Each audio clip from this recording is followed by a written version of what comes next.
C'est l'heure du Journal de l'Afrique. Ravi de vous retrouver sur France 24 à la une ce soir. La journée mondiale de l'aide humanitaire, l'occasion pour les ONG d'attirer l'attention sur les conditions précaires de millions de personnes sur le continent. De nombreux pays sont concernés. C'est le cas de la République démocratique du Congo, du Soudan, mais aussi de la région du Sahel. Des zones de conflit où les besoins augmentent, mais la capacité d'agir des humanitaires diminue. Nous évoquerons le cas du Niger dans ce journal.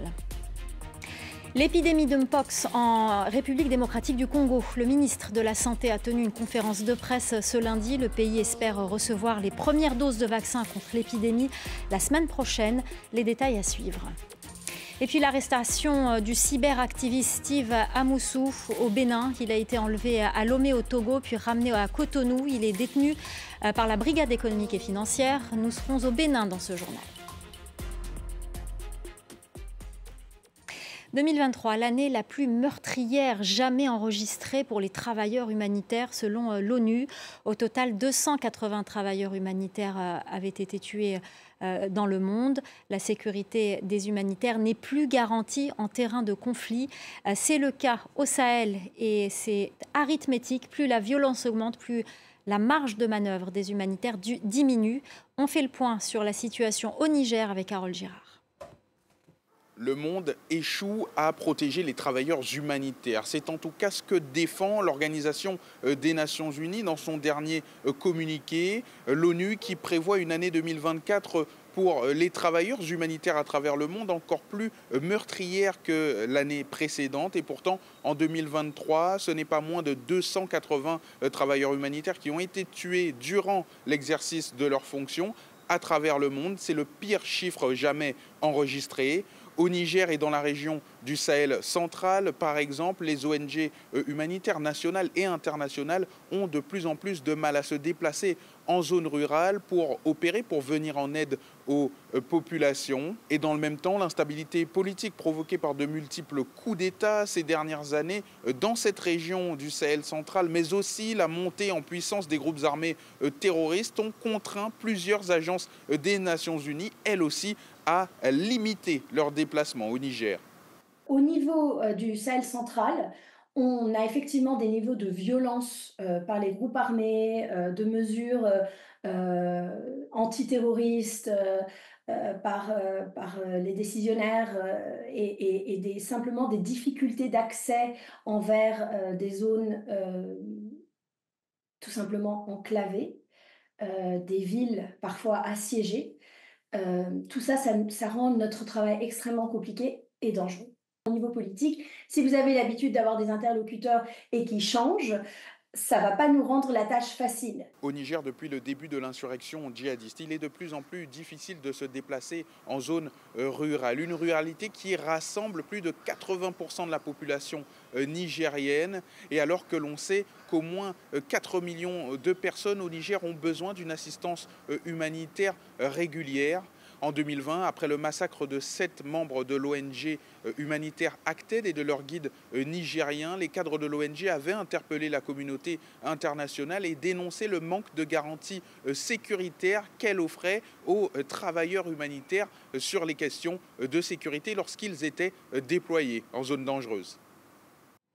En République démocratique du Congo, le gouvernement a annoncé son plan de riposte contre le Mpox. Le coût de la lutte contre l'épidémie est estimé à 49 millions de dollars. Des vaccins sont attendus des États-Unis, du Japon et de Belgique dès la semaine prochaine. La situation sur le terrain s'aggrave, notamment dans l'est du pays, à cause du mouvement de déplacement des populations liées aux violences. Selon les autorités sanitaires, la maladie a déjà fait au moins 570 morts. Écoutez Roger Kamba, ministre de la Santé, au micro de Joël Lumbala. C'est que nous devons mobiliser tout le monde dans la riposte à cette épidémie. 2 pays essentiellement qui nous ont promis des vaccins. Le premier pays, c'est le Japon, et le deuxième pays, ce sont les États-Unis d'Amérique. J'espère de tout cœur que la semaine prochaine, on va voir arriver déjà les vaccins. Une des raisons qui a fait que la maladie explose, c'est le fait que les gens fuient certaines zones où il n'y avait pas du tout de maladie. Ils vont dans les zones où il y a la maladie. Donc oui, on a besoin que les zones soient accessibles aux services de santé pour pouvoir permettre d'étendre le plan, notamment le plan de vaccination, mais aussi la prise en charge des malades. Vous l'avez entendu, l'épidémie est aggravée par la situation sécuritaire. Les violences ont poussé plus d'1 million de personnes à fuir dans l'est du pays. Les groupes armés continuent à sévir et parmi eux le M23. Et Bouteli, l'Institut congolais de recherche sur la politique, la gouvernance et la violence, a publié un rapport sur la résurgence du M23. Regan Miviri, chercheur à Ebouteli, était notre invité tout à l'heure. Il est revenu pour nous sur ce rapport. Écoutez. Le M23 gagne du terrain, il est à Rutshuru aujourd'hui, il est à Massissi, il a en tout cas l'entièreté d'au moins 2 territoires du Nord Kivu. Il a 2 postes de frontières qu'il contrôle, notamment avec l'Ouganda. Il se projette beaucoup plus aussi vers le Grand Nord, une partie qu'il n'avait jamais atteint dans les anciennes tentatives. Aujourd'hui, il est au-delà du cercle qu'on appellerait le Petit Nord. Donc, il est allé dans les territoires de Lubero et beaucoup plus vers la ville de Butembo. Et donc, c'est une zone qui n'a jamais été atteinte par le M23. C'est une nouveauté, mais aussi, il se projette aussi vers le Sud Kivu. De plus en plus de bombardements atteignent la cité de Minova au Sud Kivu. Alors, dans ce rapport aussi, vous évoquez les responsabilités, et notamment celle de la communauté internationale qui n'en fait pas assez, en tout cas, pour lutter contre le M23.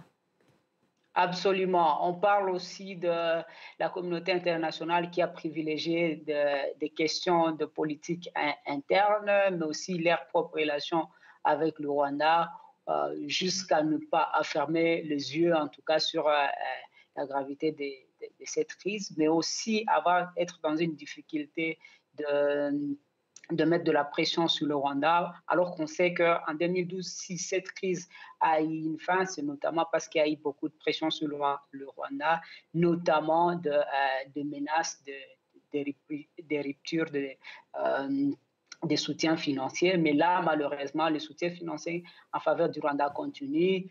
Plus de 70% des dépenses rwandaises en 2022 étaient couvertes par l'aide internationale. Aujourd'hui, on parle de 20 millions de dollars qui ont été donnés par l'Union européenne au Rwanda pour sa mission au Mozambique. Donc, exactement, tout ça, ça montre combien de fois la question congolaise n'a pas vraiment mobilisé autant la communauté internationale jusqu'à prendre de grandes mesures qui peuvent mettre fin à cette urgence humanitaire. On vous parle ce soir du cyberactiviste béninois Steve Amoussou. Il a été enlevé la semaine dernière à Lomé par des hommes qui l'ont ensuite emmené au Bénin. Opposant au pouvoir de Patrice Talon, il est depuis entre les mains de la Brigade économique et financière. Les précisions avec Emmanuel Sodji et Raphaël Talé à Cotonou. Des militants, des chefs de parti et des députés d'opposition, alors tous ensemble, ils étaient mobilisés ce lundi matin à Cotonou devant la Cour de répression des infractions économiques et du terrorisme, la CRIET. Alors ils sont venus pour soutenir l'activiste béninois Steve Amoussou, très connu sous le pseudonyme de Frère Ouvy. Il doit être présenté dans les prochaines heures devant la justice béninoise. Depuis une semaine, l'affaire suscite beaucoup de remous sur les réseaux sociaux béninois parce que l'activiste politique était au Togo dans la banlieue de Lomé au moment où il a été privé de sa liberté par des inconnus lundi dernier et qui l'ont ensuite ramené au Bénin. Selon son avocat, Steve Amoussou n'était pas visé par un mandat d'arrêt international. Je vous propose de l'écouter. Il a fait l'objet d'un kidnapping. Je pèse bien mes mots. Le mot n'est pas assez fort puisqu'il a été arrêté dans un territoire étranger, précisément au Togo, sans aucune forme de coopération judiciaire, alors qu'il n'était pas recherché par les autorités togolaises et les personnes ou les populations même qui ont voulu s'opposer à son enlèvement ont été molestées par un commando de 4 individus à bord d'une fourgonnette de couleur noire qui venait du Bénin. Il a été ramené au Bénin par ce gang et remis aux autorités policières de la République du Bénin. Ses avocats ne connaissent pas encore les chefs d'accusation qui lui sont reprochés. Cependant, depuis qu'il est au Bénin, Steve Amoussou est entre les mains de la Brigade économique et financière. Plusieurs partis d'opposition réunis dimanche en conférence de presse à Cotonou demandent sa libération. Écoutez. Nous voulons dire que l'opposition politique béninoise, toute l'opposition, est résolument remontée contre cette manière de faire et nous nous levons comme un seul homme pour qu'aujourd'hui et demain, il n'y ait plus de terrorisme d'État dans notre pays. L'activiste Steve Amoussou, alias Frère Onvi, était réfugié au Togo depuis 2019. Depuis son exil, il n'a jamais cessé de poster des audios critiques, dénonciateurs même à l'égard de la gouvernance de Patrice Talon. On en vient au 4e anniversaire du coup d'État au Mali. C'était le 18 août 2020. En 4 ans, quel est le chemin parcouru? Le bilan est plutôt mitigé. Analyse de notre correspondant régional Serge Daniel. 4 ans après leur arrivée au pouvoir, la côte des militaires à Bamako s'effrite. Certes, ils ont pu frapper un grand coup grâce à la collaboration des mercenaires du groupe ex-Wagner en reprenant des mains de la rébellion la ville malienne de Kidal. Mais dans la même région, ils ont subi récemment, fin juillet, un important revers militaire. Bamako a renforcé ses relations avec la Russie au détriment de la France. Cela a permis d'acquérir du matériel militaire. Mais dans l'ensemble, la situation sécuritaire demeure préoccupante. Dans le centre, par exemple, il y a aujourd'hui plus de 150 civils otages de djihadistes, alors que ce week-end encore, il y a eu des attaques contre des positions de l'armée malienne, cette fois-ci dans l'extrême ouest du pays. Sur le plan diplomatique, Bamako a rompu avec la communauté économique des États de l'Afrique de l'Ouest et renforcé ses relations avec 2 autres pays dirigés par les putschistes, le Burkina Faso et le Niger. Et sur le plan politique, on ne peut pas dire que la démocratie s'est renforcée. Les partis politiques ont été un moment interdits et actuellement, 11 responsables politiques croupissent en prison alors qu'on se pose la question sur la durée de la transition. On se pose également la question sur une éventuelle candidature du chef de la junte, le colonel Assimi Goïta, alors que les militaires en arrivant au pouvoir il y a 4 ans ont déclaré qu'ils n'étaient pas venus pour rester longtemps. Voilà, c'est la fin du Journal de l'Afrique. Merci aux équipes en régie, merci à notre chef d'édition Célia Caracena, merci à Aurélie Kouman et merci à vous pour votre fidélité. Restez avec nous, l'info continue sur France 24.